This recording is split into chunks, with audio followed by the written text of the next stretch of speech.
ओम शांति। मैं मास्टर त्रिकालदर्शी आत्मा हूँ।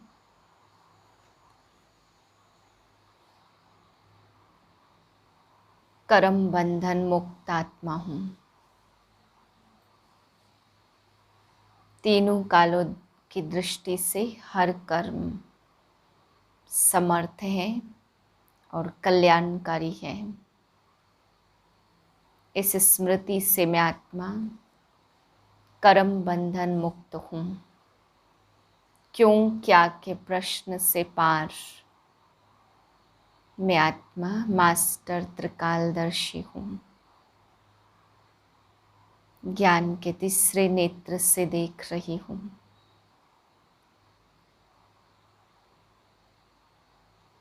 इसी त्रिकालदर्शी स्थिति में आज के महावाक्य सुनते हैं।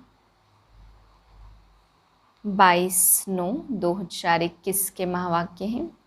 आज बाबा समझाते कि बच्चे, बाप में एक हुनर है पतित से पावन बनाने का। बाप कभी सृष्टि पर आकर के रोल नहीं करते। हीरो हीरोइन का रोल तुम बच्चों को ही देते हैं। फिर बाबा समझा रहे कि कोई भी ब्रह्मा के चित्र को देख करके सवाल उठाए कि ये चित्र क्यों लगा रखा है, तो बाबा कहते हैं उन्हें समझाओ कि फर्स्ट नंबर में जो पावन बनता श्री कृष्ण, वही अनेक जन्म लेने के बाद 84वें जन्म में ब्रह्मा का तन लेते हैं। इसी तन में बाप आते हैं, इसलिए ब्रह्मा के चित्र को दिखाया है। फिर बाबा समझा रहे हैं कि जैसे बाप अपने बच्चों को पैसे देते हैं और अगर वे खर्च कर देते, बर्बाद कर देते, तो बाप पूछते हैं इतने पैसे तुमने कहाँ खर्च किए। तो बाबा कहते मैं तुम्हें विश्व की बादशाही देता, बहुत धन हीरे मोती देता, तो अभी तुम कंगाल बन पड़े हो। तो शिव बाप भी आकर पूछते हैं बच्चे तुमने इतना पैसा कहाँ गंवाया। मीठे बच्चे, इस बेहद के ड्रामा में हीरो हीरोइन का पार्ट तुम्हारा है, बाप का नहीं। बाप के पास सिर्फ पतितों को पावन बनाने का हुनर है। प्रश्न है, ब्रह्मा के चित्र को देख जो प्रश्न उठाते उन्हें कौन सा राज समझाना है। उत्तर है, उन्हें समझाओ कि यह आदि सो अंत वाली आत्मा है। जो फर्स्ट प्रिंस श्री कृष्ण हैं, उनके ही लास्ट जन्म में बाप आते हैं। यह पतित तन है, इन्हें ही पावन बनना है। यह कोई भगवान नहीं है, भगवान तो एवर प्योर है। उसने इनके तन का आधार लिया है। गीत है, मुखड़ा देख ले प्राणी जरा दर्पण में। ओम शांति। बाप ने बच्चों को समझाया कि शांति के लिए कोई बाहर दर दर धक्का नहीं खाना है। जैसे हठ योगी सन्यासी समझते हैं, ग्रस्त व्यवहार में रहते शांति मिल नहीं सकती। शांति जंगल में मिलती है, परंतु बाप समझाते शांति वहाँ भी मिल नहीं सकती। इस पर एक दृष्टांत व कहानी सुनाते। रानी के गले में हार पड़ा था और ढूंढती थी बाहर। तुम्हारे गले में शांति का स्वधर्म है। यह शरीर तो तुम्हारी कर्मेंद्रियां, जिससे तुमको पार्ट बजाना पड़ता। बाप कहते बच्चे आत्माभिमानी भाव। अभी बाप ने समझाया जो ब्राह्मण बनते वही फिर देवता बनने वाले हैं। यह भूल जाते हो कि मैं आत्मा हूँ, यह मेरा शरीर है। ऐसे भी नहीं सब 84 जन्म लेते, कोई 50-100 वर्ष बाद भी आते रहेंगे, और कोई के 80-82 और कोई के कितने जन्म होंगे। भल वही स्वयंवर के बाद श्री कृष्ण नारायण बनते हैं, परंतु हिसाब तो बच्चों को करना है ना। पूरे 84 जन्म 5000 वर्ष श्री कृष्ण के ही कहेंगे। तो बाप बैठ समझाते हैं, मैं कल्प कल्प उसी ही तन में आता हूँ जिसका आदि से लेकर अंत तक पार्ट है। दूसरे कोई में आ नहीं सकता। हिसाब है ना, ब्रह्मा ही पहला नंबर ठहरा। मैं और कोई में आ कैसे सकता। तुमसे बहुत लोग पूछते हैं सिर्फ एक ही ब्रह्मा में क्यों आते हैं, परंतु यह हिसाब है ना, यह समझने की बातें हैं। गाया हुआ भी है ब्रह्मा द्वारा स्थापना, विष्णु व शंकर द्वारा स्थापना नहीं करते। यह और कोई काम नहीं है। मनुष्य रचता और रचना को नहीं जानते, यह भी ड्रामा में नूद है। बनी बनाई बन रही चिंता ताकि कीजिए, यह अभी की बात है। जो होनी है वह होती है, वह बदल नहीं सकती। आज जो कुछ होता फिर 5000 वर्ष बाद होगा। बाबा ने समझाया भी था, कोई भी बात ऐसी देखो तो बोलो यह कोई नई बात नहीं है।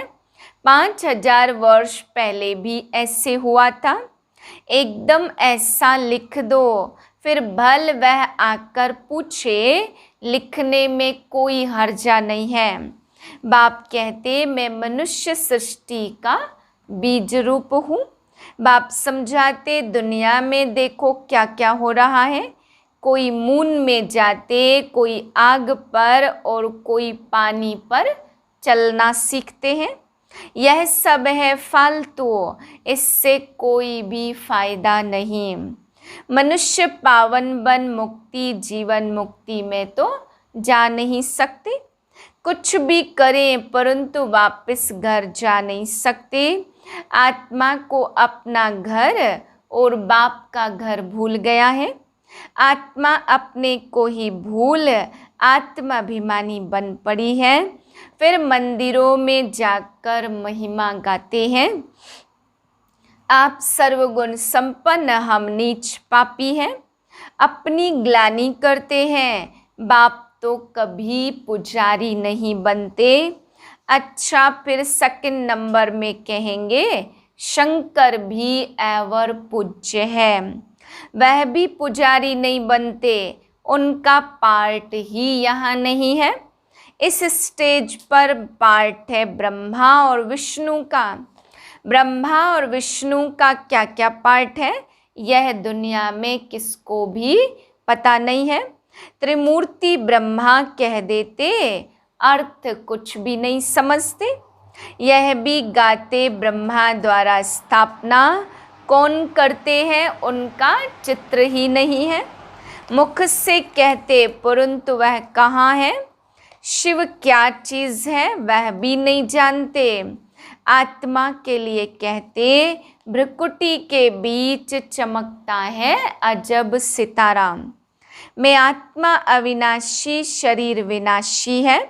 मनुष्य कितने दुखी हैं, रड़ियाँ मारते रहते ओ गॉड फादर। जब से दुख शुरू हुआ है पुकारते आए हैं। बाप कहते यह सारी कहानी है भारत पर। भगवानुवाच मैं तुमको राजाओं का राजा बनाता, परंतु उनका अर्थ न खुद समझते न किसको समझा सकते हैं। उनकी महिमा बहुत भारी है। जैसे बाप की महिमा अपरम अपार, ऐसे भारत की महिमा भी अपरम अपार है।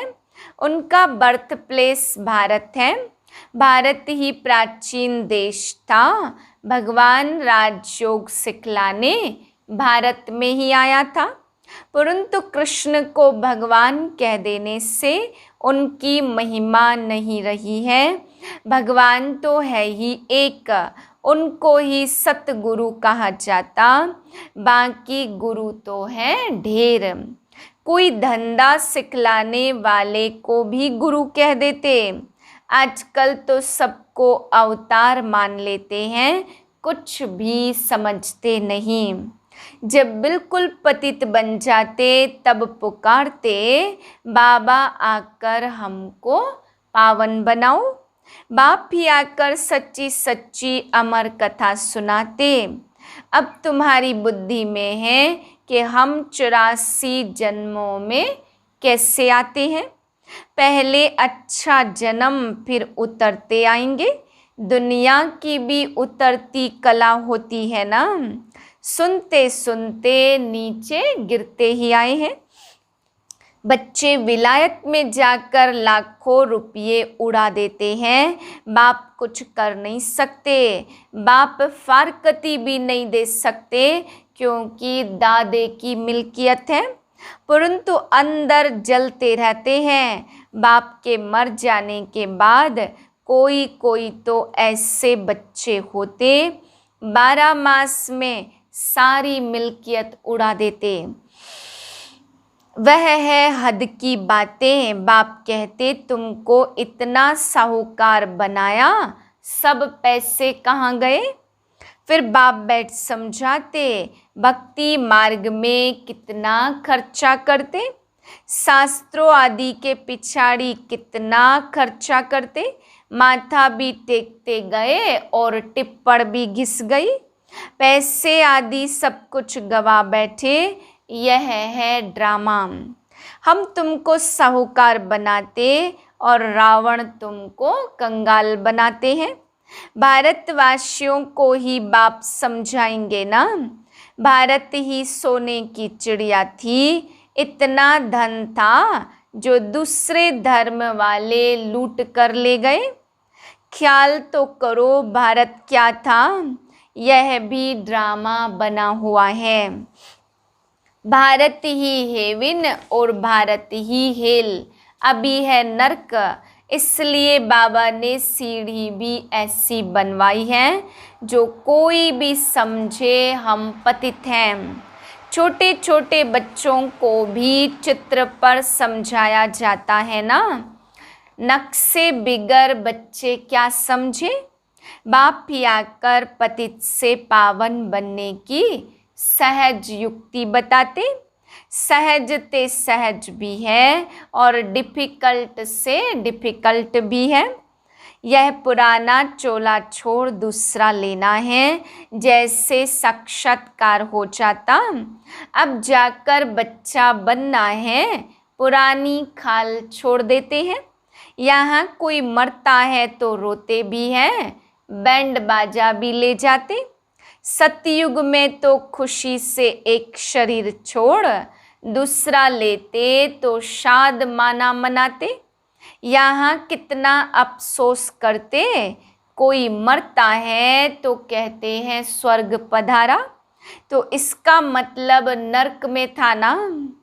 अभी तुम पुरुषार्थ कर रहे हो स्वर्गवासी बनने के लिए, इस लड़ाई से स्वर्ग के गेट खुलते हैं, इसलिए इनका गायन शास्त्रों में है।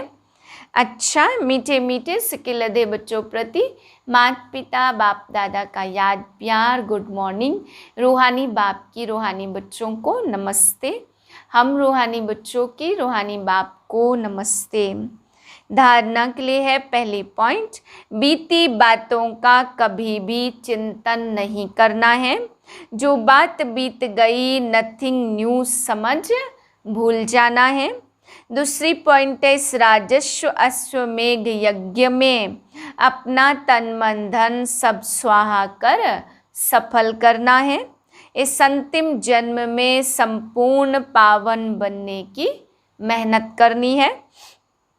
वरदान है मास्टर त्रिकालदर्शी बन, हर कर्म युक्ति युक्त करने वाले कर्म बंधन मुक्त भव। जो भी संकल्प बोल व कर्म करते हो वह मास्टर त्रिकालदर्शी बनकर करो, तो कोई भी कर्म व्यर्थ व अनर्थ नहीं हो सकता।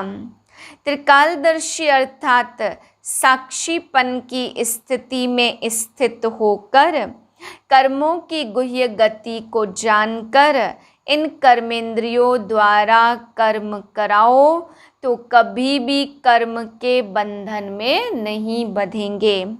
हर कर्म करते कर्म बंधन मुक्त कर्मातीत स्थिति का अनुभव करते रहेंगे। स्लोगन है जिनके पास हद के इच्छाओं की अविद्या है वही महान संपत्तिवान है। ओम शांति।